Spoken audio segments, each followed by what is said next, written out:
Les amis, c'est parti pour ce 7e épisode de Story First. Bonjour et bienvenue, je m'appelle Clément et j'ai mon entreprise de production de vidéos depuis 4 ans.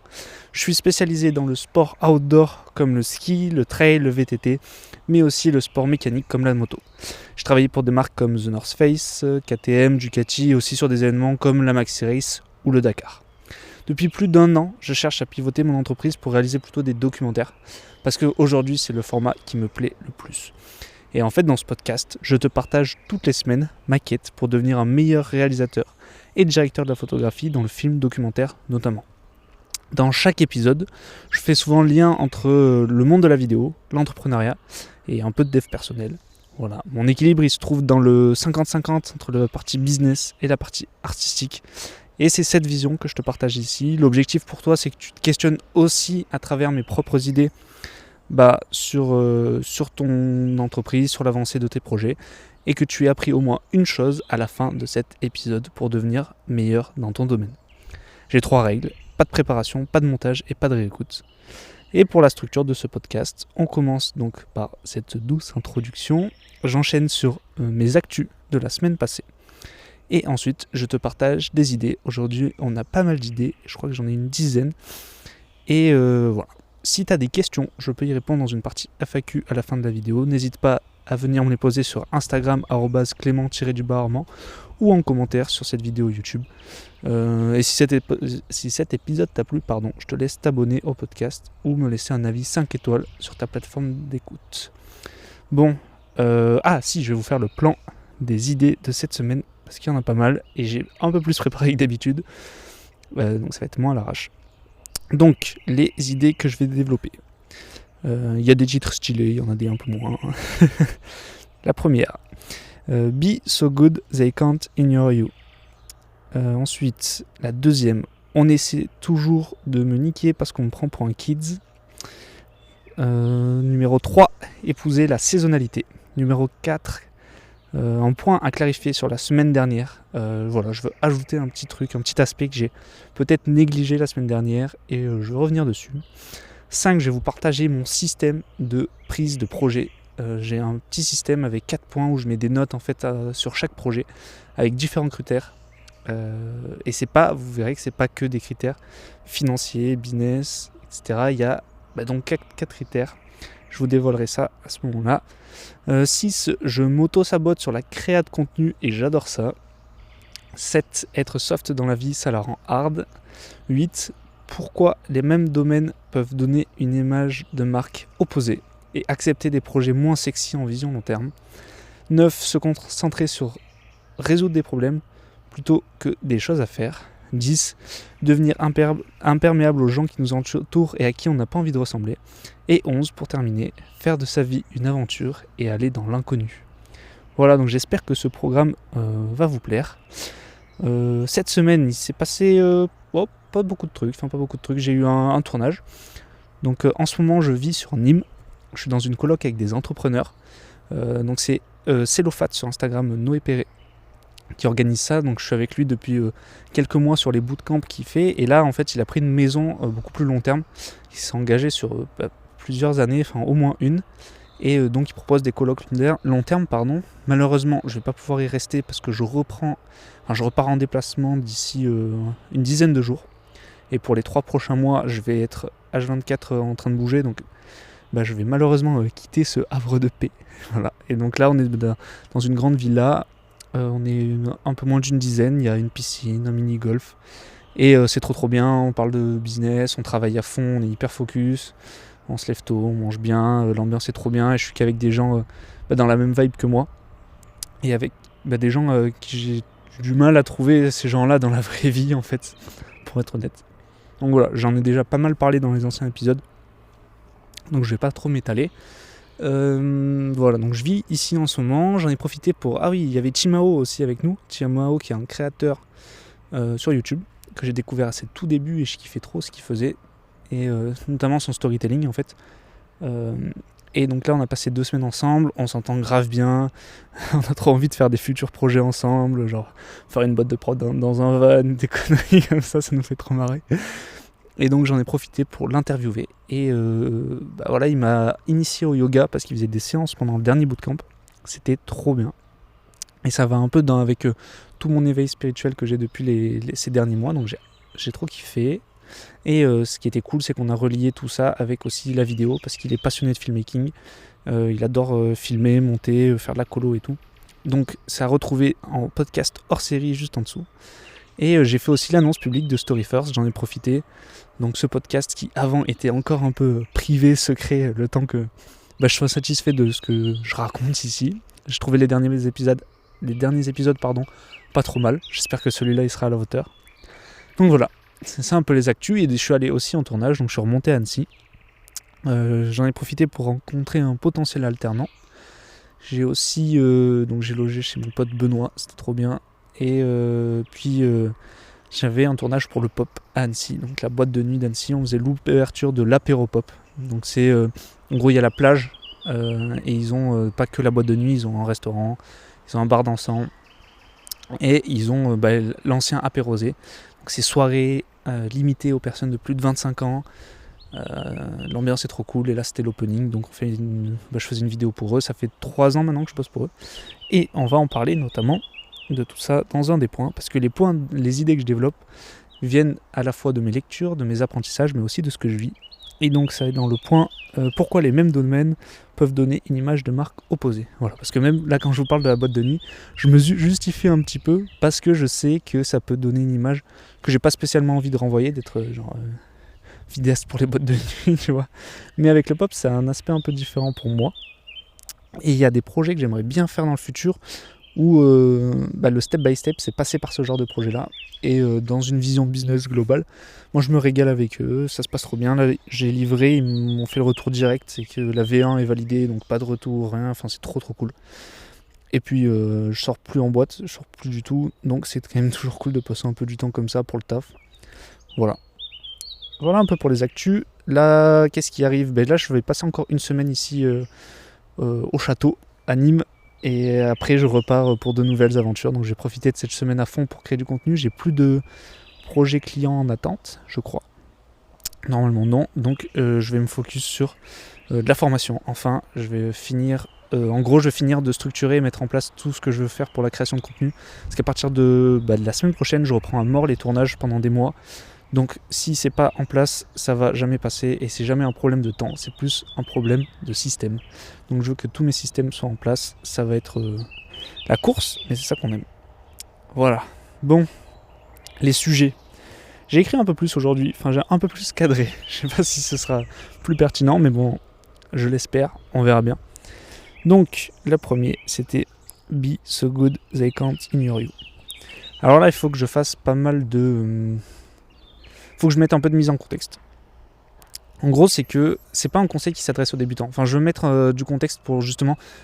Ça dépend en fait à quel niveau t'es dans ton entreprise. Et donc, comme je sais pas du tout qui sont les gens qui écoutent ce podcast, je vais faire le point un peu pour tous les niveaux. Et c'est ce que j'ai remarqué aujourd'hui pour moi, dans un niveau où voilà, je lance pas ma boîte, je suis déjà un peu avancé, j'ai déjà des clients, j'ai l'entreprise qui tourne, etc. Donc, be so good they can't ignore you, ça veut dire sois tellement bon qu'ils ne pourront t'ignorer. L'idée un peu sous-jacente de ça, c'est que à un moment donné, si t'es juste trop fort, t'as même pas besoin de faire de com, de démarcher, d'avoir de système d'acquisition et tout. Tout le monde va vouloir bosser avec toi. C'est un peu ça l'idée, tu vois. Enfin, en tout cas, personne ne pourra t'ignorer. Tout le monde saura que t'existes. C'est ça l'idée. En fait, un des problèmes que j'ai, et ça on en a parlé pas mal avec les gens ici au château, et ça concerne les gens plutôt avancés, donc je précise, c'est qu'à un moment donné, on nous conseille beaucoup, et j'en ai déjà parlé dans un autre épisode, que oui, ça sert à rien de prendre du niveau en vidéo pour faire plus d'oseille avec son entreprise, tout simplement, enfin développer son entreprise, faire plus de CA, avoir plus de clients. Ça sert à rien de devenir meilleur en vidéo, vaut mieux bosser ses skills business. Ça, je trouve que ça a une certaine limite. Je suis quand même d'accord, pour les débutants, c'est important. Quand tu te lances, évidemment, il faut mettre la priorité business, et moi-même, c'est ce que j'ai fait. Mais en fait, à un moment donné, si tu restes que focus business, y a un plafond qui se crée. Alors, tu vas pouvoir bien hustle et bien monter en chiffre d'affaires, en clients, en portefeuille client et tout. Mais à un moment donné, il y a des projets que tu ne pourras pas prendre. Et je pense que c'est un domaine où on est quand même... d'arriver par une certaine passion. Et il y a des projets qui nous font rêver et qu'il faut qu'on ait le niveau pour. Et en fait, par exemple, moi, quand j'ai voulu me lancer dans le documentaire il y a 1 an, je savais pertinemment que j'en avais jamais fait en fait. Donc je pouvais pas avoir le niveau pour. Et si je restais en fait dans mon niveau actuel et que j'essayais juste d'aller démarcher pour vendre des documentaires, j'en aurais peut-être vendu, mais j'aurais pas progressé et je serais resté au même niveau où je suis. Si on le prend même un peu plus largement, l'exemple que j'avais noté, c'est avec le trail. Le course de trail et le documentaire, voilà, c'est exactement ça. Alors en fait, au début, quand je me suis lancé, je me suis retrouvé à filmer des courses de trail. Et la première année, j'ai dû filmer 5 ou 6 courses de trail. J'avais une offre assez intéressante, pour mettre du contexte, c'est que tout seul, je montais avec ma caméra, mes drones et tout en montagne, et donc je pouvais faire l'équivalent de peut-être 2 ou 3 cadreurs en étant tout seul. Et ça, j'ai vu que ça m'a permis d'avoir des projets, que les clients kiffaient mon investissement, et j'avais une offre qui était un bon product market fit. Ça marchait bien avec les besoins du marché. Voilà, j'étais concurrentiel forcément parce que si je suis tout seul et qu'ils sont 4, dans les prix je suis plus compétitif qu'eux. Et après j'avais une offre où on était plutôt 2 avec Joris, et Joris faisait full drone avec drone FPV, donc ça pareil les clients adoraient. Et moi je faisais la caméra au sol, mais du coup à 2, comme j'avais que la caméra à faire et pas de drone, je partais méga light, genre juste caméra stab de sac de trail et à la limite un zoom dans le sac de trail, mais genre pas mon sac de photos, pas 50 000 objets, pas tu vois. Bon, on avait une offre de ouf. Je finis la saison de trail et là j'étais un peu lassé. En fait, je savais que mon offre elle marchait, donc d'un point de vue de business, le mieux qui aurait été à faire, c'était d'aller démarcher tous les autres trails, spécialiser là-dedans et devenir genre la référence dans les films d'événementiel de trail. Ça, d'un point de vue business, ça aurait été le plus intéressant. Mais moi j'ai été lassé et j'avais l'impression de faire la même chose tous les week-ends. Alors, modulo, tu changes de décor, tu changes d'endroit, tu changes de client, tu changes de compétition, tu changes d'histoire, donc c'était quand même cool, mais en post-prod surtout j'avais l'impression de tourner un petit peu en rond. Aujourd'hui, comme j'en fais beaucoup moins, j'en fais peut-être 2 dans l'année, je me régale parce que justement j'adore quand même ça, et d'en faire pas souvent, tu peux tester tout ce que tu as emmagasiné comme idée dans l'année, mais quand tu fais ça genre tous les week-ends entre guillemets, moins. Et en fait, quand je suis sorti de là, c'est là à ce moment-là que je me suis dit ok, je veux me mettre à faire du documentaire. Et donc au lieu de développer cet aspect business que j'aurais pu faire, et là je suis sûr que en court terme, sur 1 an, j'aurais fait beaucoup plus de chiffres. Ça me paraît évident. Mais j'avais pas cet axe-là, c'est qu'aujourd'hui les projets que j'ai envie de faire, c'est des projets plus ambitieux. J'ai envie de prendre du niveau en direction de la photographie et en réalisation. Et aussi sur comment réaliser un documentaire. Et donc pour ça, le seul moyen, c'est d'aller développer ses compétences là-dedans. Et donc on sort de ce conseil il suffit de bosser la partie business pour progresser, parce qu'à un moment donné, si moi je n'ai pas le niveau pour aller filmer des gros documentaires, je peux pas les vendre ça. Je peux pas les vendre un truc où j'ai pas le niveau. Je peux les vendre un truc où je sais pas encore exactement comment faire, mais vas-y, on va bricoler et on va y arriver une fois que ce sera vendu. Ça, on l'a tous fait au début. Fake it until you make it, et c'est ok, tu vois, genre tant que tu délivres, c'est ok. J'ai vendu des projets 3D. J'ai pris mes potes qui sont prestés en 3D, je savais que j'allais trouver une solution, etc. Ça marchait. Voilà. Et aujourd'hui, je pars du principe qu'à un moment donné, si t'es bon, si t'es trop fort, bien sûr qu'on va t'appeler, tu vois. Alors, faut quand même que les gens sachent que t'existes, parce que s'ils savent pas que t'existes, à un moment donné, personne va t'appeler. C'est d'ailleurs pour ça que je fais ce podcast, que je fais les contenus et tout, parce que c'est quand même une partie importante, et que j'ai quand même j'ai pas de système d'acquisition aujourd'hui, hein. Ma seule acquisition business, c'est le bouche-oreille. Voilà, et je parle de mon business comme n'importe quel autre business. C'est pour ça que je parle de système d'acquisition, de produits, etc., parce que c'est applicable à n'importe quelle entreprise. Et je ne vais pas dire trouver des clients et vendre des vidéos, parce que c'est juste mon produit, mon système d'acquisition. Bref, revenons. Donc c'est pour ça que je dis que ça prend à des pincettes, c'est que en fait je vois ça comme un développement soit horizontal. Donc un développement horizontal, c'est je reste au même niveau, mais je prends plus de projets, donc j'élargis mon nombre de projets, mais je reste au même niveau. Ou bien un développement vertical, donc un scale vertical, qui est là, je monte verticalement, et donc je prends en compétences et je m'étale moins sur plus de projets. Et c'est le choix que j'ai fait. Parce que en fait c'était tout simplement que c'était guidé par le fait que j'avais une envie profonde de faire des projets qui m'inspiraient plus, d'avoir des standards plus hauts, des standards de plus grande qualité, et pas forcément développer la partie business. Et encore une fois, il n'y a pas de meilleur choix en fait. C'est juste qu'aujourd'hui, j'entends beaucoup le conseil oui, développer que le business, développer la partie vidéo, ça sert à rien si vous savez déjà filmer. Mais je veux contrebalancer ça, en fait, c'est pas vrai. Il y a plein de trucs que tu peux pas faire si tu sais pas filmer.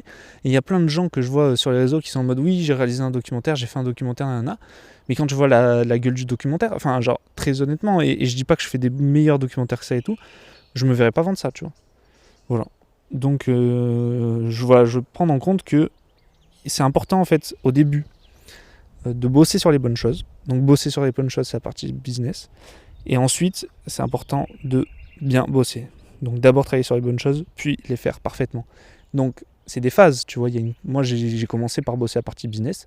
Si on le prend d'un point de vue comment je me suis formé, j'ai commencé par suivre les formations des vidéopreneurs que je recommande sur la partie business, et c'est eux d'ailleurs qui avaient pas mal ce discours-là.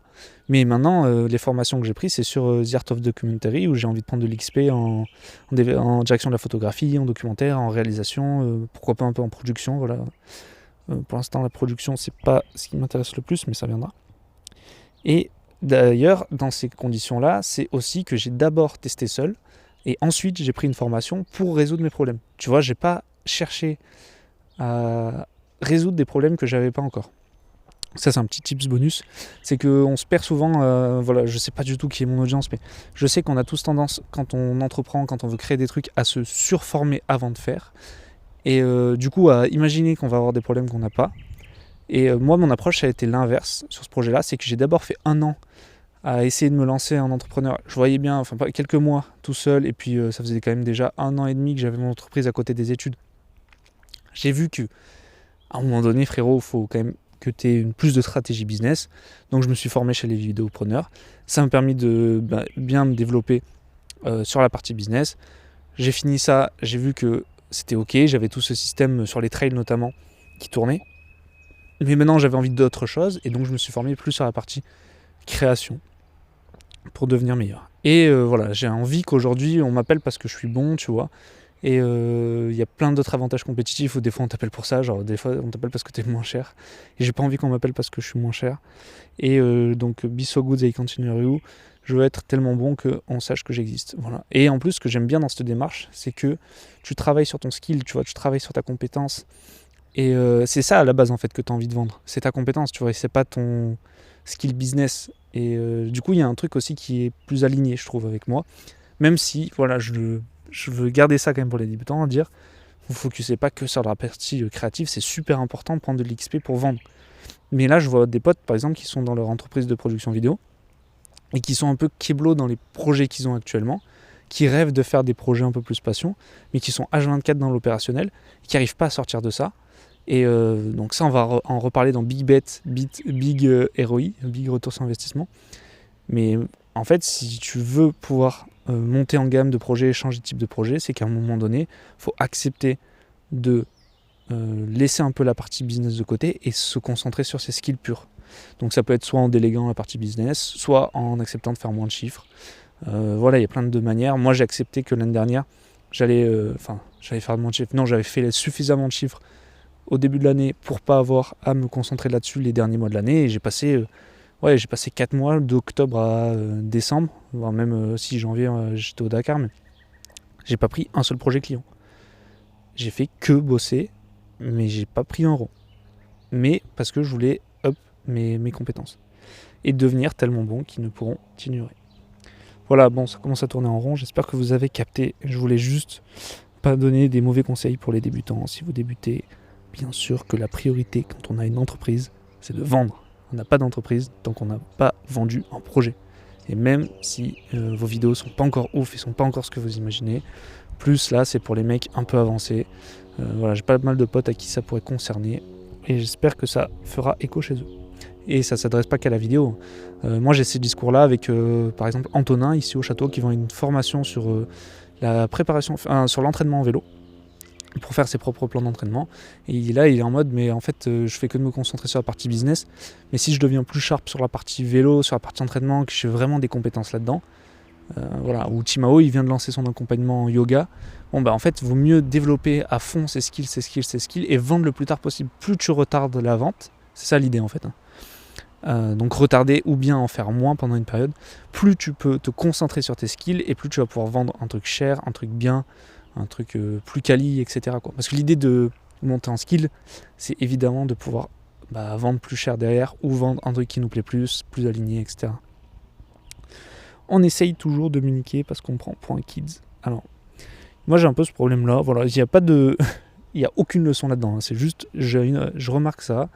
Au début, quand j'avais une intuition que j'allais me faire enculer, j'y allais quand même pour voir. Et souvent, ça se soldait par, on essayait de me niquer. Et du coup, maintenant, je décide d'écouter un peu plus mon intuition. Peut-être que je vais me tromper, je sais pas. Je pense que je suis jeune, hein, j'ai 22 ans, comme je vous disais. Et en fait, c'est souvent, ça m'arrive quand j'essaye de pas faire que les choses par moi-même, tu vois, bosser pour des autres et tout. Forcément, c'est que dans ces conditions-là qu'on essaie de te baiser. Et en fait, j'ai remarqué que à chaque fois, la vie, elle me pousse plutôt pour me débrouiller par moi-même. Et c'est quand j'écoute pas ça et que j'essaye de trouver des raccourcis, etc., que c'est dans ce moment-là où on essaye de me niquer. Et que la vie me pousse à entreprendre, tu vois, genre... Souvent, j'ai ce truc depuis quelques temps, j'avais ce discours de j'aimerais bien bosser pour des boîtes de prod en tant que réal ou en tant que chef op. J'ai pas encore le niveau pour le faire, ça rejoint le point d'avant. Et là, dès que j'essaye de le faire, j'ai l'impression que la vie, elle me repousse à faire mes propres trucs. Et donc j'ai Nico, je crois que j'en ai déjà parlé, Nico, mon monteur, qui me disait « Mais si t'as lancé ton entreprise, c'est pour bosser pour toi. » Et j'ai l'impression que la vie, elle me dirige tout le temps vers ça, en fait. Et tu vois, la vie, elle m'a mis sur le projet, sur le chemin des projets, je sais pas, comme la Maxi Race où je suis la boîte de prod, je suis la prod sur ce projet-là. Et donc je prends des mecs qui bossent pour moi, donc il y a d'autres projets bien sûr où je bosse pour d'autres, hein, ça c'est sûr. Mais j'ai l'impression que ça me dirige vers cette direction-là, c'est trop bizarre. Et peut-être que, je dis c'est la vie, mais c'est peut-être juste que c'est mon caractère et que, oui, si je me suis mis à entreprendre, c'est aussi pour ça. Et donc, voilà. Je vais m'arrêter là, il n'y a pas grand-chose de plus. Point 3, épouser la saisonnalité. Ah, et dans le point d'avant, il n'y avait pas de ciblage ou de trucs particuliers. Hein. C'était genre juste, j'ai remarqué comme ça, je ne donnerai pas de nom, rien. Mais c'est plus un retour d'expérience qui peut s'adresser à des débutants, mais je pense que les erreurs, il faut les faire pour les comprendre. Et qu'il ne faut, encore une fois, pas essayer de prendre de raccourcis. Donc point 3, épouser la saisonnalité. J'en ai déjà un petit peu parlé, mais je veux diguer un peu là-dedans. C'est que dans notre taf, dans la vidéo notamment, mais dans plein d'autres jobs aussi, je pense, quand on entreprend, il y a des saisons. Globalement, déjà, les personnes bossent en août. Donc en août, c'est pas une période où tu vas faire de l'acquisition. Par contre, en septembre, tout le monde reprend as fuck. C'est là où souvent les entreprises ont leur budget pour l'année d'après. Donc souvent, c'est des gros mois, que ce soit en acquisition ou même en projet. Moi, vu que j'ai beaucoup d'événementiels, mes gros mois, c'est mai, juin et septembre. Parce que c'est les mois où il y a le plus d'événements. Et l'hiver, c'est beaucoup plus calme. Ça, c'est le constat. Et en fait, c'est d'accepter cette saisonnalité. Donc accepter, ça veut pas dire du coup je bosse 3 mois dans l'année, le reste de l'année tant pis. C'est soit d'arriver à solutionner, mais c'est plutôt en fait jouer 80-20, loi Pareto. C'est-à-dire de savoir en fait quand est-ce qu'arrive quoi et de pouvoir anticiper pour mettre des points de focus là où il faut au bon moment. Par exemple, tu sais que les événements ils arrivent mai-juin. Techniquement ça veut dire que leur budget, moi de ce que j'ai remarqué, on me contacte souvent entre novembre et avril. J'en parlais dans les premiers épisodes, c'était là où je faisais beaucoup de devis, beaucoup de trucs en avril. Des fois, ça commence dès novembre. Et en fait, c'est dans ces moments-là où ça veut dire qu'il faut démarcher juste avant ça. Parce que c'est à ces moments-là que pour l'été, ils commencent à prévoir. Tu vois. Donc, ça peut être intéressant de surfer sur cette saisonnalité, démarcher à ce moment-là. A l'inverse, démarcher en août, ce serait vraiment pas opti. Et dans un autre sens, c'est aussi faire attention à que c'est pas parce que l'été, tu peux faire 3-4 mois à 15 000 euros par mois que tu vas faire ça toute l'année et que tu peux tout cramer. Potentiellement que l'hiver va être plus calme. Mais ça tu t'en rends compte rapidement. Enfin, rapidement en soi, mais ça peut être l'inverse. Il suffit qu'après, l'hiver, qu'est-ce qui se passe ? L'hiver, il y a plein d'autres trucs. Il n'y a pas beaucoup de projets en ski, en vrai, honnêtement. Enfin, à part des films et tout, mais c'est hyper fermé comme milieu. Et même dans le tourisme chez nous, moi je suis dans les Alpes, c'est compliqué, il n'y a pas beaucoup de projets, tout simplement, encore une fois, saisonnalité, on filme pas quand il fait mauvais et quand il fait pas chaud, c'est plus compliqué. Par contre, dans le monde corpo, ça peut être top. Profiter de cette période-là pour filmer en intérieur, pour préparer les contenus pour le reste de l'année. Pourquoi pas cibler des trucs, je sais pas, Tu vas filmer en décembre des campagnes pour la Saint-Valentin pour certaines entreprises. Tu vas profiter de ces saisonnalités-là et surfer en fait dessus. Parce que en fait, c'est partir du principe que c'est hors de notre contrôle, mais qu'on peut en jouer pour optimiser à mort son business, tu vois. Et que dans tous les cas, par exemple, pourquoi pas partir en vacances en novembre, parce que c'est souvent un mois creux, plutôt que l'été, et en profiter. Ok, point numéro 4. Ah oui, je voulais clarifier la semaine dernière en ajoutant l'aspect business. Donc la semaine dernière, je vous disais faire les choses par amour, j'ai fait ma vidéo, nanana, ça a marché, etc. Il y a un truc quand même qu'il ne faut pas oublier, c'est que j'ai une entreprise à gérer et donc je ne peux pas juste faire des trucs... En fait, si, techniquement, je pourrais et trouver un business model où j'arrive à vendre que des projets qui me font kiffer. Mais en soi, faire par amour, mais ça peut être aussi... Il ne faut pas négliger la partie business. Voilà, la partie... je fais de la com encore aujourd'hui. Et du coup, faut que ça marche, faut qu'il y ait du résultat. Mais je kiffe en fait aussi ça, tu vois. Je kiffe jouer à ce jeu-là. Enfin, moi, je vois ça comme un jeu, tu vois, quand sur Instagram au Dakar, on part viral plusieurs fois, etc. et tout. Donc, d'un point de vue business, c'est super intéressant. J'ai pas eu l'impression d'avoir subi ce truc-là. Au contraire, j'ai vraiment fait par amour. Et j'ai quand même toujours une vision business. Donc, quand je fais des trucs qui me font kiffer, je me dis, ok, est-ce que derrière, il peut y avoir un ROI pour une entreprise? Est-ce que c'est intéressant ou pas? Mais en fait, c'est plus de réfléchir, c'est quoi l'intention? J'ai l'intention, par exemple, pour les images de la semaine dernière, je vous ai dit, c'était vraiment...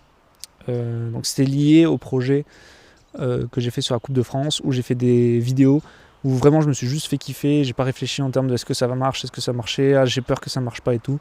J'ai juste fait par amour et pas par peur, de faire un truc qui me plaît, un truc qui me fait kiffer, et parce que j'ai envie qu'on m'appelle pour les trucs qui me correspondent. Voilà.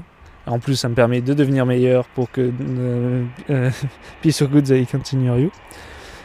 Et voilà. Mais ça dépend de l'intention. Des fois, j'ai des intentions beaucoup plus orientées business. Enfin, résultats, chiffres, com et tout. Mais dans cet axe-là, je kiffe aussi autant le faire. Voilà. Je voulais juste clarifier ça pour pas que ça fasse justement trop vidéaste, artiste. L'équilibre, il est toujours dans le 50-50 business et passion. Passion qui peut être aussi art, enfin dans notre domaine, c'est la partie art et la partie business. Je vais d'ailleurs autant faire un hors-série, j'aimerais bien, où je reviens sur... j'en ai déjà parlé vite fait, mais en gros le burn-out que j'ai fait après le premier Dakar. Burn-out, c'est peut-être un peu fort, mais j'ai fait une crise de croissance et une crise de sens à ce moment-là. Et en fait, après plus d'1 an et demi de recul, je me rends compte que ça vient probablement... d'un désalignement et d'un déséquilibre entre la partie business et la partie artistique. Voilà. Enfin, ça vient même 100% de ça et j'aimerais bien faire un bel hors-série pour vous expliquer tout ça. Allez, j'ai digué pas mal, j'ai fait une grosse quête d'identité aussi parce que j'ai pas mal perdu de sens dans mon identité. Donc ça arrive peut-être dans la semaine, j'aimerais bien le faire avant de partir parce que le château m'a beaucoup aidé et ça permettrait de clore ce chapitre, de clôturer ce chapitre avant de partir pour de nouvelles aventures. Donc ce serait trop bien. Ensuite, ok, mon système de prise de projet. Oh putain, faut que je le trouve, je sais même pas où il est. Mon système de prise de projet. En gros, je me suis rendu compte que des fois... non, en fait, j'avais écouté il y a quelques années... Putain, comment je sais pas où il est. Ah, il est sur le drive. Oh, je suis désolé, je fais la recherche en direct. Ok, il y a quelques années, j'avais écouté un podcast de Roman Fressinet, je recherche en même temps que je vous explique, où il expliquait qu'il avait 3 critères pour prendre ses projets. En gros, les 3 critères, c'était est-ce que ça fait de l'oseille? Alors, attends. Calculateur de projet, voilà, nickel.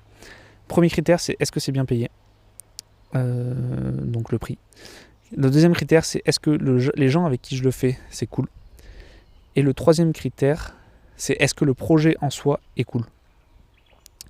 Moi, j'ai rajouté à ça, donc j'ai pareil, donc ma première colonne, je vous explique, j'ai un petit tableur là sous les yeux. Ma première colonne, donc Roman il faisait par ça, je finissais sur Roman et après je viens sur moi. Donc Roman Fressinet, un humoriste. Et en fait il disait il faut que chaque projet il coche au moins 2 cases sur les 3. Si le projet est bien payé et avec des gens cool, j'y vais, même si le projet est pas ouf. Si le projet est cool et que les gens sont cool, même si c'est pas très bien payé, j'y vais parce que je vais passer un bon moment. Et bon, vous avez compris l'idée quoi. Et si les gens sont relous mais que c'est bien payé et que le projet est cool, il y va aussi. Mais s'il y a qu'une seule case, genre juste si c'est bien payé mais que les gens sont chiants et que le projet est pas ouf, il y va pas quoi. Bref, je crois que vous avez compris l'idée. 2 sur 3. Et moi, en fait, j'ai poussé le truc un peu plus loin, j'ai rajouté quelques colonnes, et au lieu de mettre oui, non, j'ai mis des points. J'attribue des points, et c'est plus de savoir pourquoi est-ce qu'un projet, je l'ai pris ou pas, parce que des fois, je prends un projet, puis quand je suis dans un post-prod, je suis en mode putain, ça me saoule, pourquoi j'ai pris ça, je regrette comme un connard. Parce que sur le moment, quand je prends le projet, j'étais dans l'émotion, dans une certaine émotion, et j'avais une seule vision. Et l'idée, c'est que avec ce système-là, je sois plus en train de subir mes émotions pour une prise de projet, mais je sois plus dans un cadre de manière hyper pragmatique. Ok, pourquoi est-ce que je vais prendre ce projet? Est-ce que c'est intéressant d'un point de vue business? Enfin, je vais vous dire de quel point de vue c'est. Donc évidemment, le premier point, c'est l'argent. Donc là, c'est si je perds de l'oseille, je mets -1. Ça m'arrive, hein, j'ai pas mal de... Quand je fais des projets perso, je perds de l'oseille. Si je suis bien payé, je mets 1. Si je suis très bien payé, genre que je marge et tout, je mets 2. Si c'est ok, c'est normal, je mets 0. Voilà, et en fait, j'ai même des 0,5 et tout, hein, mais j'essaye de quantifier comme ça. Ensuite, les relations. Donc j'ai pareil 0, 1 et 2 là dans mes tableaux. En fonction de est-ce que c'est cool le projet avec qui je vais le faire, est-ce que je vais passer un bon moment. Par exemple, je sais que la Maxi Race, c'est un projet où j'ai mis 2 parce que c'est trop bien, j'ai trop hâte. Je vais être avec tous mes potes. Donc cette année en équipe, il y a toujours Joris en drone, Tony à la caméra, il y a Julien en deuxième cadreur et Antoine Catan en troisième cadreur, Nico au montage et moi qui vais épauler Nico sur le montage. J'ai un stagiaire aussi, Thomas, qui vient là. Donc ça va être trop bien, tu vois, c'est avec tous mes potes, toujours la même équipe, donc petite dédicace à eux, c'est pour ça que je parle d'eux. Donc ça dépend, tu vois, juste pour vivre ce moment-là avec eux, je suis trop content de prendre ce projet. Après, il y a un point important, c'est le potentiel business.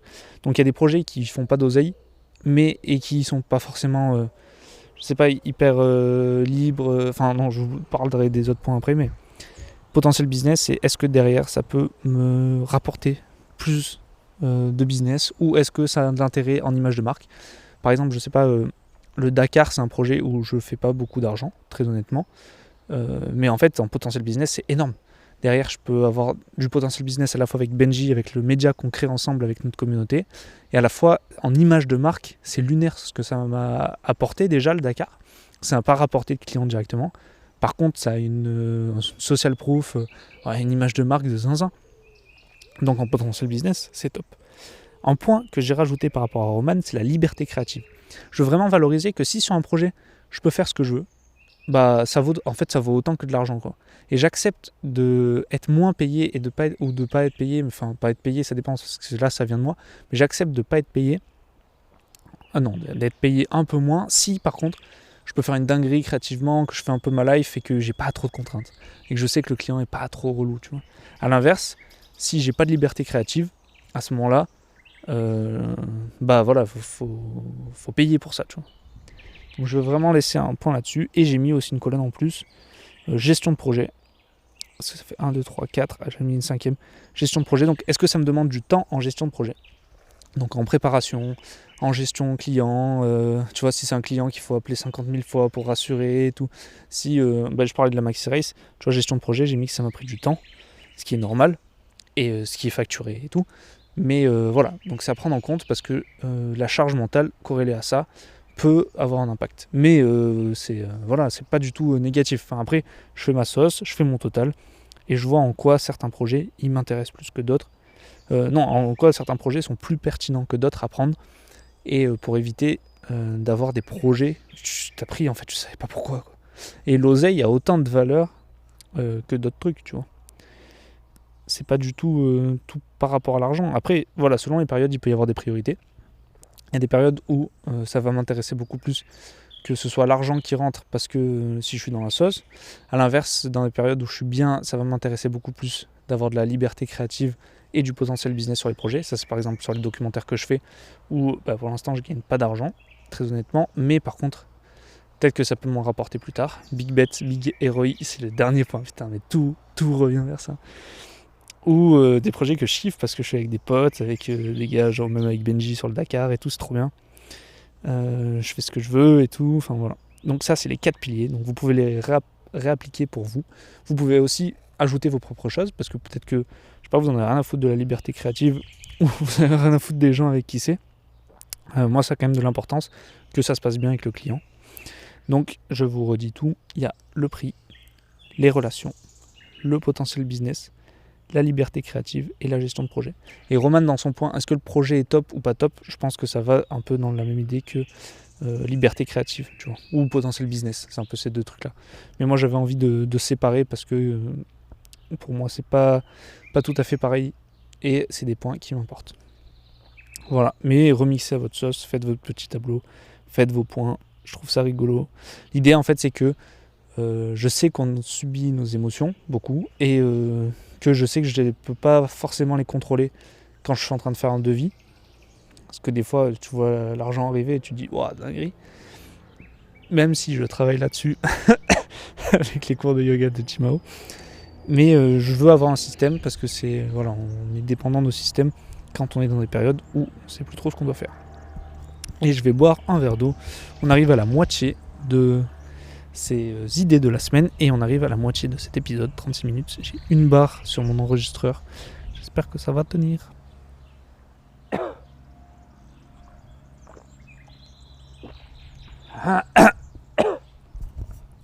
Ok. J'ai noté être soft dans la vie. Ah non. Point 6. Je m'auto-sabote sur la créa de contenu. Et j'adore ça. C'est stylé. J'avais noté une phrase plus longue, mais... En gros, pourquoi je fais ça? Je vous explique. Donc là, je me suis mis à créer du contenu. Si vous écoutez ce podcast, vous avez remarqué. Et je m'auto-sabotais déjà par peur au début, j'avoue, très honnêtement. Mais il y a un autre truc que j'aime bien. C'est que, déjà, j'ai pas le temps de mettre tout dessus, tu vois.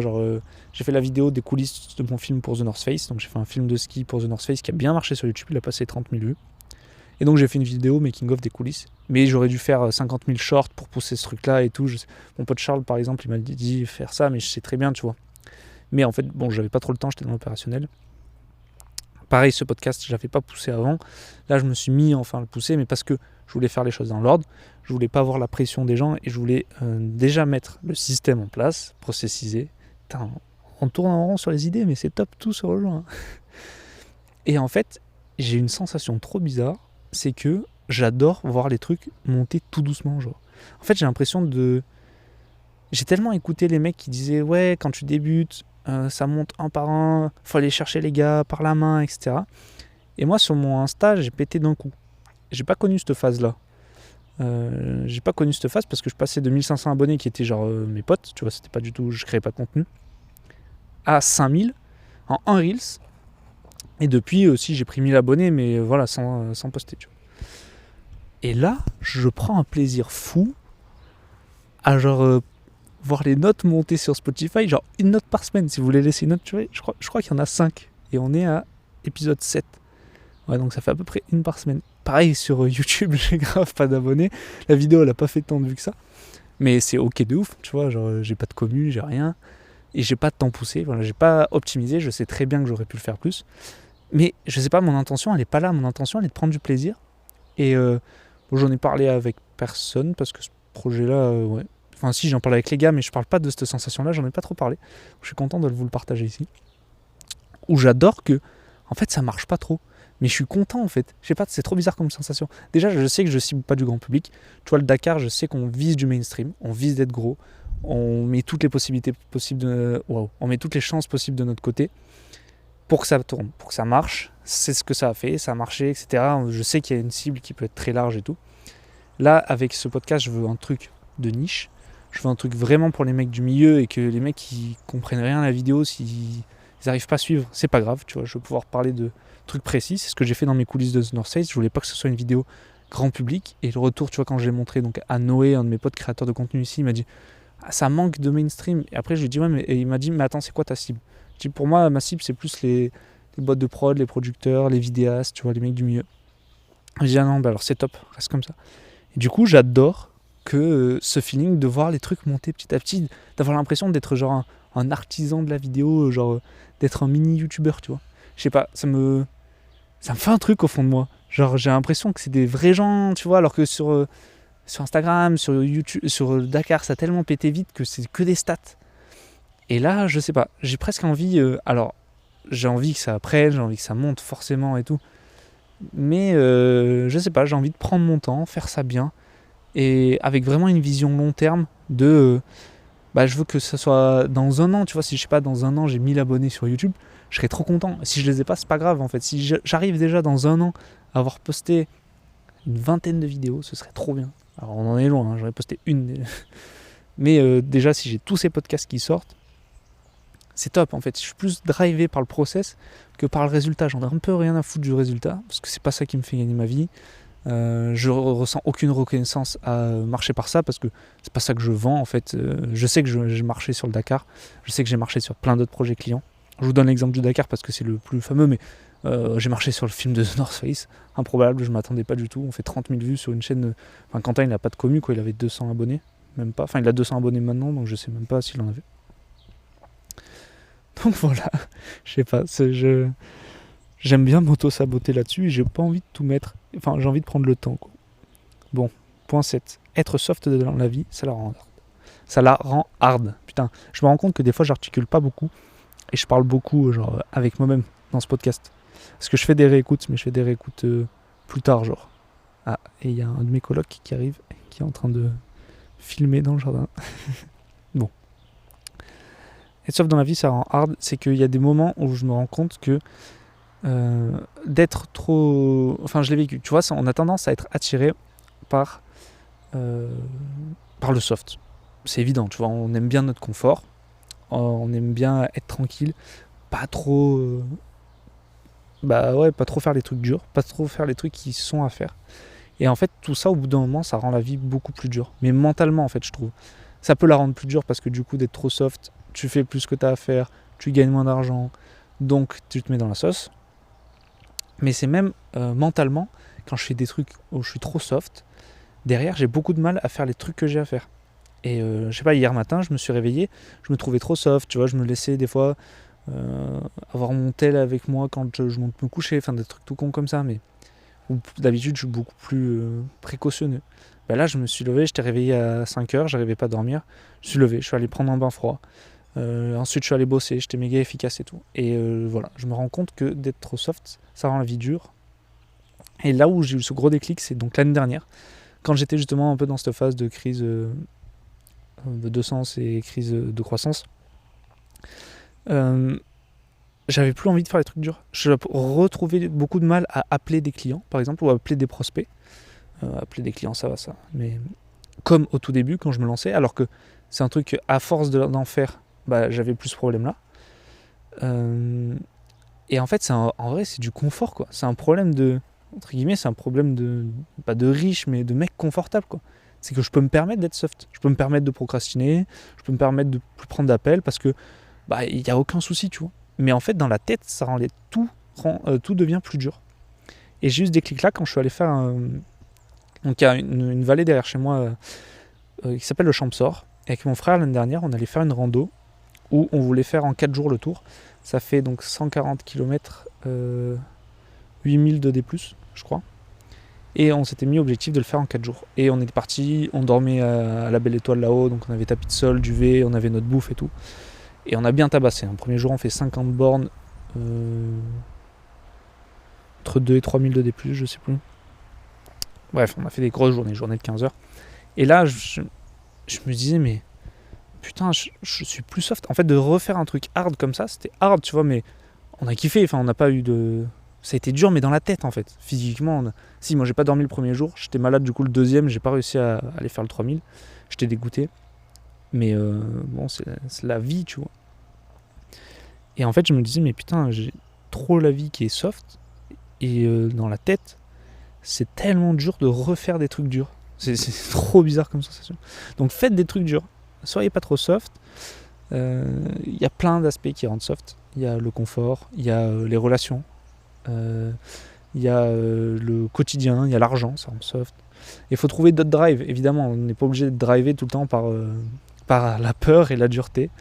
Mais tu vois, d'aller prendre des bains froids, d'aller s'entraîner, d'aller courir, forcer, se mettre dans le mal et tout, ça aide à se sentir guerrier, ça aide à se remettre dans l'action, tu vois, faire des choses, aller moi faire cette rando avec mon frère et tout, et ça m'a remis, et je me suis dit, mais putain frérot, ça fait un an, t'es full soft, quoi. Tu te sors plus les doigts, tu fais plus rien. Enfin, je faisais des trucs, mais ouais, je sais pas. Donc voilà, je trouve que de être plus hard avec soi-même, ça rend la vie plus soft. Mais pas dans un sens... c'est vraiment pas dans le sens... oui, je vais travailler dur, et comme ça, derrière... le cliché, je vais travailler dur toute ma vie et la retraite sera plus tranquille. Non, c'est plus que de faire des trucs qui te paraissent durs et de sortir de ta zone de confort. En fait, tu te sens... Tu galères moins à faire tout, en fait. Alors que dès que tu deviens un peu trop soft et tout... Enfin, pour moi, en tout cas, je trouve ça beaucoup plus dur de tout faire. Pourquoi les mêmes domaines peuvent donner une image de marque opposée. Et, entre parenthèses, accepter de faire des projets moins sexy en vision long terme. Bon, ça, c'est un point qui rejoint pas mal. C'est une réflexion que j'ai depuis un moment déjà. Hein. Ça, je me suis déjà fait la réflexion depuis longtemps. Et en fait, ça rejoint ce que j'ai filmé au Pop. Donc, je vous disais, donc, le Pop, plus grosse boîte d'Annecy. Moi, je kiffe bien bosser pour eux. Et en fait, boîte de nuit, il y a deux extrêmes. Mais c'est ça dans plein de domaines. Le mariage, c'est pareil. En boîte de nuit, ça peut être donc l'extrême. Tu filmes des soirées étudiantes avec que des jeunes de 17 ans, de la musique rap français, tu mets des effets partout, nanana, vraiment. Enfin, les effets, c'est pas mon style, donc j'aime pas. Je trouve que c'est des artifices. Bref, on n'est pas là pour parler de ça. À l'inverse, tu peux bosser pour une boîte de nuit de zinzin, ou même l'extrême opposé, c'est bosser en festival. Ça, c'est le truc qui me ferait le plus kiffer. Je kiffe trop les vidéos de l'Ultra de Miami. Je sais pas si ça vous parle, mais allez voir les after-movies de l'Ultra. Ceux de Tomorrowland, ils sont trop cool aussi. Mais l'Ultra, j'aime trop le style, quoi. Et au final, c'est un peu la même chose que filmer en boîte de nuit. Mais comme c'est un truc énorme, bah ça devient stylé. Ou comme filmer Tomorrowland. Du coup, comme ça devient un truc énorme, fondamentalement, c'est la même chose que filmer en soirée, tu vois. Alors, quand t'es en boîte, ça peut être en intérieur, mais j'ai filmé pour le Pop sur des soirées Lake Beach Party, donc c'est vraiment en extérieur, au bord du lac, au coucher de soleil, avec des DJ de ouf et tout. Trop stylé. Et en fait, il y a vraiment ce truc-là qui est super dur, je trouve, en image de marque, c'est que le même projet, selon le niveau dans lequel il est, ça renvoie pas du tout la même image. Et c'est pareil dans les mariages.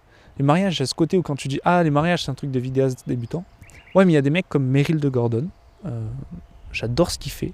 Il fait des trucs où il shoot à l'anamorphique en mariage, il fait des films d'entre 5 et 10 minutes, où il est vraiment très storytelling sur l'histoire du couple, et il part à l'étranger, souvent pour ses films, enfin il en a fait aussi en France, dans les Alpes et tout. Et ces films sont monstrueux. J'ai aucune idée du budget que ça représente, mais à mon avis, il doit pas en prendre... Je pense pas qu'il en prenne une 50aine par an, tu vois. Mais c'est beaucoup trop stylé, tu vois. Et ça beau être du mariage, c'est pas du tout le mariage à 2000 € la vidéo et tout. Ce qui est ok, hein, tu vois, j'ai des potes qui font ça, et ils ont un système d'acquisition en mariage, ils sont trop forts, ils tournent de ouf. Ils kiffent trop, tu vois, ils se régalent à faire ça. Il n'y a aucun jugement là-dessus. Mais c'est plus dans l'image que ça renvoie aux gens. Modulo, t'en as quelque chose à foutre de l'image que tu renvoies aux gens, mais c'est l'image que nous-mêmes on a des autres, tu vois, je trouve. Et que voilà, il y a ce truc où quand tu filmes un petit mariage, c'est un peu un truc de filmer des mariages, c'est un truc de vidéaste débutant, nanana et tout. Quand tu prends du niveau, tu fais plus ça. Sauf si tu fais des mariages de fous furieux, genre avec des gens qui ont du pouvoir d'achat et qui sont prêts à mettre des sommes dans les mariages, et que tu fais vraiment une grosse prod. Tu vois, il y a des mecs aux States qui filment les mariages peut-être à la raid et tout. Je crois que j'ai déjà vu des trucs comme ça passer sur Instagram. Bien sûr, c'est beaucoup trop stylé, en vrai. Voilà. Et pareil, en boîte, et donc ma vision pour la boîte, c'est que j'aimerais trop filmer un festival un jour. Est-ce que je donne un nom de festival ? Non, en vrai, Musilac, ça me ferait kiffer. Aujourd'hui, ils ont des prods qui sont pas du tout ce qui pourrait être fait genre au Delta. Delta, ils ont commencé à avoir des prods qui ressemblent à ce qui se fait à l'Ultra de Miami. Et c'est trop stylé. L'EMF, ça fait quelques années, il y a des trucs cool aussi. Musilac, peut-être que cette année, ce sera mieux. Mais j'aimerais bien proposer un truc comme ça. Je donne l'idée là. Tout le monde, je me la fais voler par quelqu'un qui va aller démarcher à ma place. Mais en fait, j'aimerais bien vendre l'expérience Aix-les-Bains. Tu vois, je veux faire un truc, donc format comme l'Ultra, entre 5 et 10 minutes. Où genre, en fait, à la fois, t'as une famille qui se balade dans les rues. T'as un groupe de jeunes, genre 5-6 jeunes, sur un bateau sur le lac. t'as des gens en randonnée au revoir et tout, et après tu les retrouves dans la soirée. Un peu comme ils ont fait donc sur l'Ultra Europe, qui je crois est en Croatie, où voilà, en fait tu vois les gens dans les rues de la ville, en mode touriste, et ensuite tu revois ces mêmes gens dans la soirée. Et j'aimerais trop faire ça à Aix-les-Bains, en mode expérience Musilac, tu vois. Et là je trouve que les prods Musilac par exemple, elles sont... donc c'est peut-être un choix, c'est peut-être un choix client, c'est peut-être une intention et tout. Il n'y a aucun, voilà, encore une fois, il n'y a aucun jugement là-dessus. Elles sont beaucoup orientées autour des artistes qui viennent. Mais tu vois, l'Ultra, tu vois, genre 2 plans des artistes, et on s'en fout, on sait qu'il y a des grosses têtes. Tu vois, et Musilac, tu sais, et puis si tu veux savoir qui y a dans le line-up ou qui y avait, tu vas regarder sur le site en fait. C'est pas dans la vidéo c'est pour vendre une expérience, vendre un moment, et c'est ça que les gens recherchent. Et bien sûr qu'il va y avoir des grosses têtes, c'est un gros festival, ils ont du budget, ils vont faire venir du monde. Et ça me plairait trop d'orienter là-dessus, voilà, donc ça fait un storytelling pas du tout documentaire, mais c'est ça qui me plaît en fait, ce que j'aime, je me suis rendu compte. Oh putain, c'est un point, est-ce que je l'ai écrit ? Ah, je l'ai pas écrit. J'ai écrit que... Ah, c'est un point que j'avais écrit dans une autre note que j'ai pas développé. Bon, vas-y, ça va bien là. Le documentaire, ce qui me plaît, en final, c'est juste que c'est la manière la plus noble de raconter des histoires. Beaucoup plus noble que genre faire une vidéo de festival. Mais en fait, ou de faire un commercial, une pub. Mais en fait, je crois que je kifferais bien faire des pubs aussi. Et essayer de raconter des histoires en pub, parce que toutes les bonnes pubs, c'est des histoires, en fait. Pareil, c'est toujours pareil, ça dépend à quel niveau tu fais. Et en festival, pareil, arriver à raconter une histoire en 7 minutes, sans parler, tu vois, ou peut-être juste des interviews vite fait, ou je sais pas, la voix d'un speaker, ou d'un des chanteurs qui dit « Ah, welcome Musilac », enfin bref, plus en mode sound design que vraiment interview posée. Donc voilà, c'est ça mon idée pour Musilac. Et tu pourrais faire genre, comme si ça faisait une journée globale, ou je sais plus sur l'Ultra s'ils font sur une journée ou sur 2 jours, tu vois, mais... Et tu vois à la fois, donc je répète mon idée, des jeunes sur un bateau, une famille dans les rues de Aix, des gens au revoir, puis ils viennent, ils font tous la fête ensemble, après tu retrouves les jeunes qui sont dans les tentes le lendemain, et après ils vont faire la soirée qui est sur le bateau, il y a une soirée spéciale, un événement spécial sur le bateau avec DJ set, c'est les gens qui avaient dans les tentes, et voilà, tu prends quelques figurants, tu fais ça bien, et tu montres évidemment les artistes, l'idée c'est pas de pas montrer, mais t'orientes plus sur l'histoire et l'expérience Musilac. Et en fait, à travers mon projet du pop, ça me permet là aujourd'hui d'emmagasiner un maximum d'XP. En plus, le projet du pop, je veux pas trop en parler parce que ça après c'est client, mais il y a la boîte qui s'occupe, avec qui j'échange pour le projet sur le pop, c'est pas comment dire ça, ceux qui s'occupent de la com du pop, ils sont aussi en lien avec Musilac, donc potentiellement que je pourrais avoir des contacts, me faire recommander et tout. Voilà, il n'y a aucune vision, j'ai parlé de rien, j'ai démarché personne, mais je vous partage cette petite idée, peut-être que quelqu'un va la piquer, j'en ai rien à foutre. Ça me ferait kiffer, et je me dis que passer par cette phase-là du pop, ça me permettra peut-être un jour d'atteindre ce truc-là, et j'aimerais trop, une prod comme ça sera en équipe, tu vois, et j'aimerais trop ramener ma même équipe que la Maxi Race, un mois après la Maxi Race, et faire le Musilac, tu vois, ce serait trop stylé, genre moi ça ferait trop kiffer. Et on ferait une grosse prod, on filmerait à la FX6, à la Burano, tout ce que tu veux, genre. Je sais pas en budget s'ils auraient de quoi faire, mais bref, dans mes rêves et tout. Et je trouve ça cool de voir des projets aussi par tremplin en fait. Je suis pas encore assez bon pour pouvoir faire cette prod là que j'imagine au niveau de ce qui est fait à l'Ultra. Je pense que j'ai largement le niveau pour faire ce que là je vous ai présenté dès aujourd'hui, mais dans une vision d'il y a 2-3 ans par exemple. Maintenant je prends des skills, je prends du réseau, je rencontre des gens, et ça me permet aussi, c'est la même chose dans le vélo, tu vois, pour l'instant je bosse pas pour des marques, j'ai pas de gros clients dans le vélo, mais par contre je me régale, je prends des skills et je travaille sur moi, je deviens be so good they continue you, parce qu'à un moment donné ça va bien parler de toi si t'es bon. Voilà. Donc voilà, faites gaffe dans les domaines où vous êtes, n'ayez pas peur, des fois c'est ça qui peut vous mettre dans des domaines de ouf, et en vrai on s'en fout un peu. 90% des vidéastes ne communiquent jamais sur leurs projets corpo, sur les projets qui leur font gagner de l'oseille, et ils communiquent que sur leurs projets en bonne image de marque. Moi le premier, personne ne sait que je suis en boîte de nuit, à part dans ce podcast, mais on est entre nous, personne qui écoute ce podcast. Donc je peux vous parler, j'ai mon idée business, personne ne va l'entendre. Mais je vais full communiquer, je sais pas, sur un Dakar, sur un truc de ski et tout, parce que c'est plus des projets plus sexy. Mais maintenant, la vérité, c'est que dessous, c'est pas ça.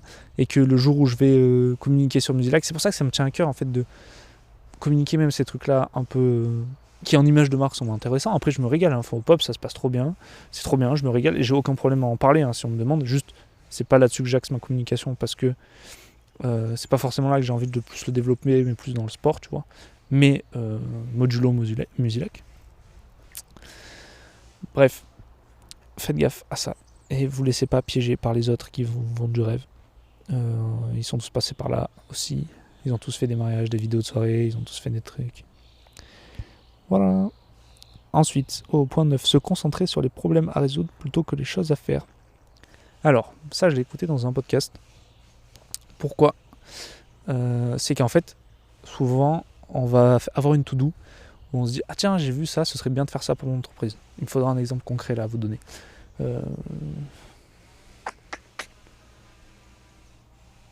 Ok. J'ai vu que faut faire un Reels qui suis-je, donc je m'appelle Clément, j'ai 22 ans, pour se présenter et améliorer sa com. Ou j'ai vu qu'il faut poster sur LinkedIn pour améliorer sa com. Ah, c'est la mode en ce moment. En fait, dans ce sens-là, le problème, c'est que tu te focuses pas forcément sur les bonnes choses. Alors que si tu prends le problème dans l'autre sens, si tu veux développer ce truc-là, c'est que tu as un problème, quelque part. Et au lieu de te concentrer sur une solution qu'on t'a donnée, faire un truc tout doux comme ça, c'est se concentrer, c'est pas hyper clair, je vous le dis très honnêtement dans ma tête là, mais se concentrer sur le problème à résoudre. Le but que tu sois sur LinkedIn, c'est améliorer ton système d'acquisition. Et donc, si tu postes sur LinkedIn, par exemple, donc là je vous ai dit, ouais, on m'a conseillé de poster sur LinkedIn, donc je vous partage mes conseils pour faire des meilleures vidéos. Mais en fait, le but de poster sur LinkedIn, c'est trouver des clients. Si tu partages tes conseils pour faire des meilleures vidéos, tu t'adresses pas à tes clients, tu t'adresses à d'autres vidéastes. Donc, à moins que tu veuilles vendre à des vidéastes plus tard, c'est pas la bonne strat, mon pote. C'est quoi l'intention, tu vois ? Et les problèmes à résoudre, ça permet de se focus sur exactement ce que tu as à faire et de avoir un impact, en fait, et de se dire, au lieu d'atteindre des objectifs où je sais pas vraiment pourquoi, genre, je sais pas, faire tel truc, si tu te concentres sur résoudre un problème, ça peut être améliorer mon système d'acquisition. Mon problème, c'est j'ai pas assez de leads entrants. Bon, j'améliore mon système d'acquisition. Ok, comment je résous ce problème ? Je poste sur les réseaux. Ok, c'est quoi ma cible, nanana. Et à la fin, tu coches, est-ce que j'ai résolu le problème ? Avoir plus de leads, améliorer mon système d'acquisition. Et pas cocher, objectif, faire 30 reels. Parce que j'ai vu plein de mecs sur Instagram faire un reels par jour pendant 30 jours et rien gagner en abonnés, rien gagner en clients, etc. Parce qu'ils n'ont pas résolu leur problème de attirer plus de clients. Ils ont juste mis en place une méthode qui a marché pour d'autres et qu'on leur a conseillé et ils ne sont pas focus sur le vrai problème. Voilà. Parce que pour un problème, il peut y avoir plein de solutions et il vaut mieux réfléchir pendant longtemps, c'est quoi la solution à ton problème, puis passer à l'opérationnel, que se jeter dans une première idée, ça marche pas, puis se jeter dans une deuxième, ça marche pas, mais en fait tu sais pas ce que tu fais vraiment, pourquoi tu le fais. Voilà. Donc c'est ça que j'ai lu, je trouvais ça pertinent, j'ai pas encore réussi à bien l'assimiler, là je vous l'ai mal expliqué, moi je sais pas si c'est très clair. Et j'ai pas encore réussi à bien l'appliquer pour moi, mais c'est là-dessus que j'ai envie de me concentrer. Par exemple, si mes problèmes actuels, c'est je n'ai pas encore assez de structure et de système pour que ma création de contenu puisse sortir régulièrement. Donc mon problème à résoudre, mon objectif, c'est pas, je vais pas écrire faire une vidéo YouTube par semaine, objectif. Et là du coup focus objectif, si j'y arrive pas, je vais me fouetter, je vais être pas content et tout, nanana. J'exagère le trait. C'est plutôt problème, j'arrive pas à poster une vidéo par semaine. Donc comment je résous ça ? Je mets en place des systèmes. Je mets en place, je prévois plus, je m'organise, etc. Tu vois. Alors que objectif, c'est plus, je vais être focus sur la vidéo. Tu vois. Alors que là, mon problème, c'est que j'arrive pas à trouver le temps pour ça. Et pas juste, je me suis pas fixé le bon objectif. C'est peut-être pas méga clair, mais bon, on va avancer. Et pour deux derniers points qui sont un peu plus... je vais me lever, je vais marcher un petit peu. Un peu plus, je sais pas si je peux dire deep, mais... comment dire ça ? Ouais, là, le premier, c'est un peu plus spirituel. C'est en lien avec tout ce que j'apprends ici au château. Donc, c'est devenir imperméable aux gens qui nous entourent et à qui on n'a pas envie de ressembler. Donc on dit on ressemble aux 5 personnes qui nous entourent. L'idée, donc dernièrement, je vous ai parlé pas mal de spiritualité, donc je me suis pas mal éveillé depuis février là-dessus. Je prétends pas du tout être enfin connaisseur, tu vois. Je suis au tout début. Et donc ce que je remarque, c'est l'objectif de tout ça, c'est de ne plus s'identifier à ses émotions et ne plus réagir selon ses émotions, et de séparer vraiment l'ego du soi intérieur. Voilà, pour essayer de simplifier à mort. Et ces émotions, c'est plus l'ego, tu vois, c'est quand tu vas être en réaction aux choses, au lieu de te concentrer sur toi et te dire, ok, je ressens une émotion, mais cette émotion, elle n'est pas moi, en fait. Elle n'est pas moi, cette émotion. Donc, comment est-ce que je décide de réagir avec le vrai moi qui n'est pas régi par mon ego et par mes émotions.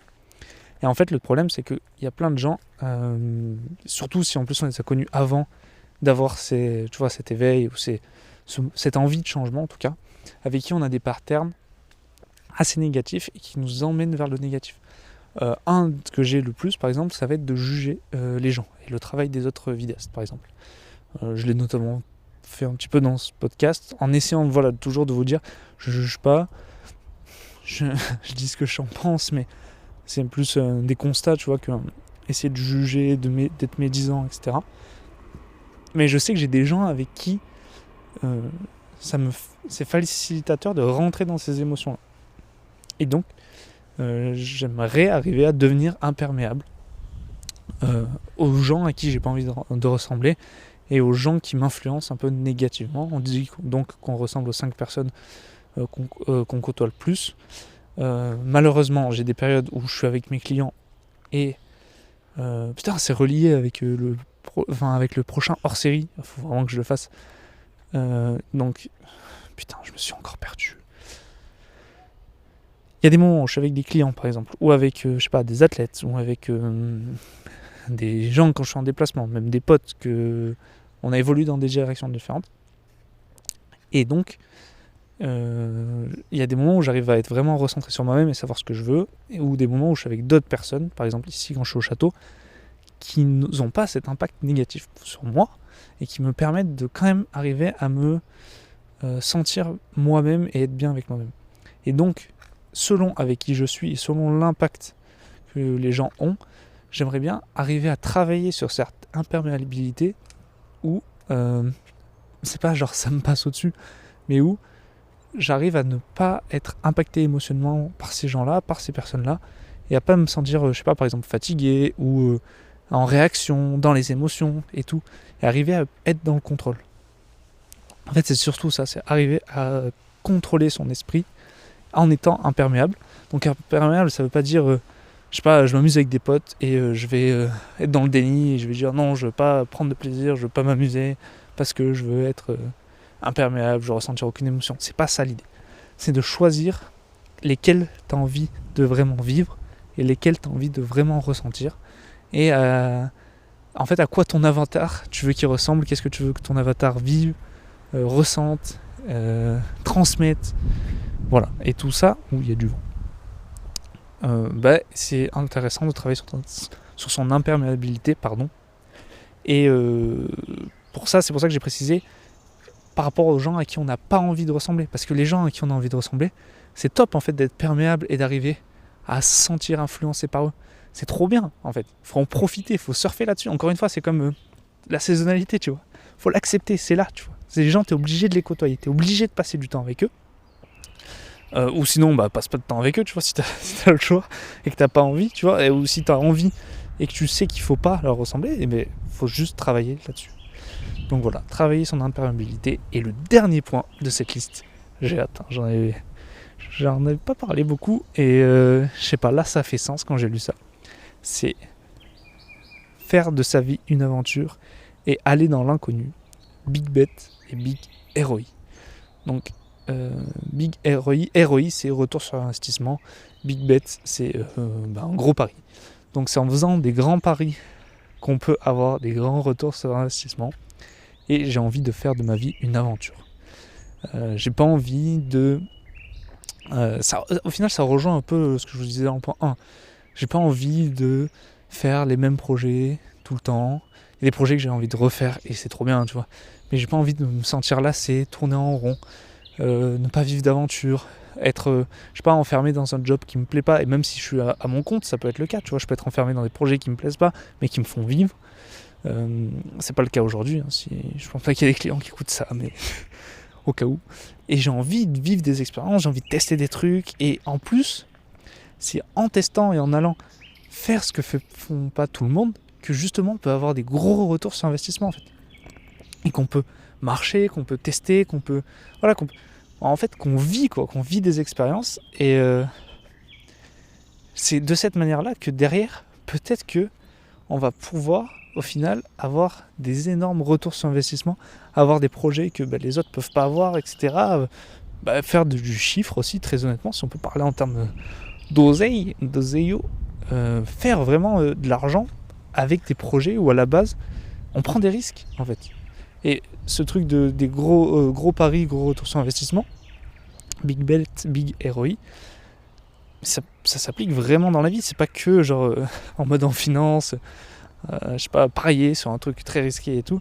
Non, c'est dans nos propres projets, tu vois. Moi, le Dakar, ça a toujours été un big bet. Et pour l'instant, le ROI, il n'y est pas encore, mais on travaille sur une stratégie. Alors, je ne vais pas trop m'avancer, je ne vais pas en parler ici.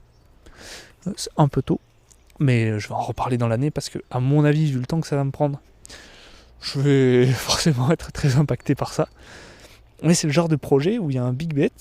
On joue beaucoup, moi, ça fait depuis le début. C'est pas un projet qui me rapporte énormément à mon chiffre d'affaires de mon entreprise, mais c'est pas grave parce que la barrière à l'entrée, tout ce que j'ai investi en temps, en énergie, en argent, ça m'a pas coûté de l'argent, mais c'est en tout cas, vu que c'est pas ça qui me rapporte de l'argent non plus énormément, enfin voilà, si Benji t'écoute ça, on est ok sur pourquoi je suis là, tu vois, et c'est ok de ouf, tu vois, il n'y a pas de... je râle pas de ça en fait. Mais par contre, derrière, le retour sur investissement, il peut être énorme. Mais d'un point de vue personnel, tu vois, juste l'expérience en fait, elle a valu le coup. Et elle vaut encore le coup d'aller faire un Dakar. Et peut-être à long terme, il y a d'autres choses parce que, comme c'est un gros pari, il n'y a pas beaucoup de monde qui est prêt à le faire. Donc, il peut y avoir un gros retour sur investissement. Pareil, dans la plupart des documentaires que je fais aujourd'hui, mon film avec Malo, Petit morceau de sucre, aujourd'hui, je l'ai autoproduit complètement. J'ai tout fait. Là, je fais juste composer la musique. Je vais faire mixer et faire la colo. Mais j'ai pas de budget. Tout ce que je vais payer, alors mes potes, pour la compo, c'est des potes avec qui je bosse. Un des deux, j'ai déjà fait pas mal de contenu pour lui, donc je pense qu'on va s'arranger comme ça. Enfin, j'aimerais bien les payer un peu, mais bon, j'ai zéro budget. Enfin, je vais sortir ça de ma poche, et puis ce serait normal de les payer. Tu vois, il n'y a pas de discussion là-dessus. Mais c'est tout autoproduit, donc big bet. Par contre, pareil, en retour sur investissement, je sais pas, j'en sais rien. Le vélo en ce moment, le marché est mort. Mais peut-être que dans le diabète, il y a des trucs à faire avec notamment la marque qui vend sa pompe. Je sais pas, peut-être des marques d'insuline, j'en sais rien. Pour l'instant, je suis vraiment focus que sur la partie réa. Je voulais juste faire un beau film. Mais ça peut être un pari qui derrière rapporte gros, ou peut me rapporter un gros projet derrière. Si ce film-là marche, si ce film-là plaît, peut-être que ça pourra me rapporter derrière un big projet, et je m'y retrouverai là-dedans en fait, là-dessus. Et sauf que si on fait pas ces gros paris, on pourra pas avoir ce gros retour sur investissement plus tard. Et j'ai envie de vivre en fait ces aventures, j'ai envie de tenter, de rater, de tester des choses, de tester, de me régaler, de subir cette pression de je sais pas si ça va marcher, je sais pas si ça va marcher, ça va avoir un retour sur investissement, je sais pas si le film va plaire, il va être vu, je sais pas, tu vois, j'en sais rien. Et en fait c'est ça qui fait la beauté du truc, parce que comme on le sait pas, c'est là où derrière peut-être qu'il va se passer des dingueries, peut-être qu'il va arriver des miracles, tu vois. Voilà, et j'ai envie de vivre cette vie-là. Pas forcément pour toujours, tu vois, j'en sais rien. Mais aujourd'hui, c'est ça qui me drive. Et c'est ce qui, je pense, peut me permettre de vivre des expériences. Peut me permettre aussi potentiellement de gagner de l'argent. Voilà, on est quand même là pour ça. Si j'ai une entreprise, c'est aussi pour ça. Et ce qui me permettra de faire des projets plus gros, de faire des projets plus conséquents. Là, les films que j'ai envie de réaliser, les prochains, c'est pareil. Pour l'instant, j'ai pas d'argent. Je m'occupe pas de cette partie-là pour l'instant. Parce que j'ai envie justement de be so good, de vraiment travailler sur la partie réalisation. Et c'est un point que j'avais noté, hein, je vous parle tout le temps d'équilibre business, passion, et pourtant dans le documentaire je vous parle que de la partie réalisation et pas production, parce que pour moi je veux faire les choses dans l'ordre et d'abord avoir le niveau et pouvoir faire des documentaires d'un point de vue réalisation et tournage, et ensuite travailler sur la partie vente, parce que si je travaille sur la partie vente, je ne ferai jamais aucun documentaire, enfin ça va prendre longtemps, et je sais pas, c'est pas l'axe que j'ai envie. Bref, big bet, big ROI, voyez grand, partez à l'aventure, testez les choses, vivez avec panache. Là je suis en train de traverser sur notre piscine à débordement, à tout moment je tombe dans l'eau, mais à tout moment je kiffe. Je dis vraiment de la merde, putain, faut vraiment que ce podcast se termine. Et j'espère, je sais pas, ça se trouve, je vais me planter, ça se trouve, je me suis déjà planté, je me replanterai, je sais pas, mais il y a des trucs qui ont marché, genre le Dakar ça a marché, ça va peut-être. On verra bien. Mais si on prend pas de pari, si on teste pas, si on part pas à l'aventure, on pourra jamais vivre des choses extraordinaires. Et au final, voilà, je veux pas vivre une vie extraordinaire pour impressionner les autres, pour avoir de la reconnaissance, pour tout ça, j'en ai un peu rien à foutre. Aujourd'hui, j'en ai un peu rien à foutre, avant c'était pas le cas. Et tout ce qui m'intéresse, c'est surtout vivre des expériences par amour, faire les films qui me plaisent, faire les films que j'imagine dans ma tête pour les autres, pour toucher des gens, pour raconter des histoires qui ont de l'importance, qui ont de l'impact, et qui puissent faire évoluer au moins une personne. Si ça touche au moins une personne par film, ce serait juste trop bien. Et pour ça, il faut prendre des risques, il faut sortir un peu et aller jouer, quoi. Et voir ça comme un jeu, parce que on s'amuse bien quand même. Merci de votre écoute sur cet épisode. On se donne rendez-vous la semaine prochaine pour la suite de Story First. Peut-être en hors-série dans la semaine, je l'espère. Et je vous donne rendez-vous sur toutes les plateformes. J'ai très très envie de faire ma prochaine vidéo YouTube. C'est bon, ça va sortir. Merci beaucoup pour votre écoute. N'hésitez pas à laisser un avis sur Spotify, une note 5 étoiles. Pareil sur Apple Podcasts, sur YouTube, laissez-moi un commentaire, pensez à vous abonner. Et si vous voulez me dire ce que vous avez pensé de ce podcast, de cet épisode sur Instagram, c'est avec grand plaisir, @clément-armand, pardon. Je vous dis à la semaine prochaine, prenez soin de vous, ciao.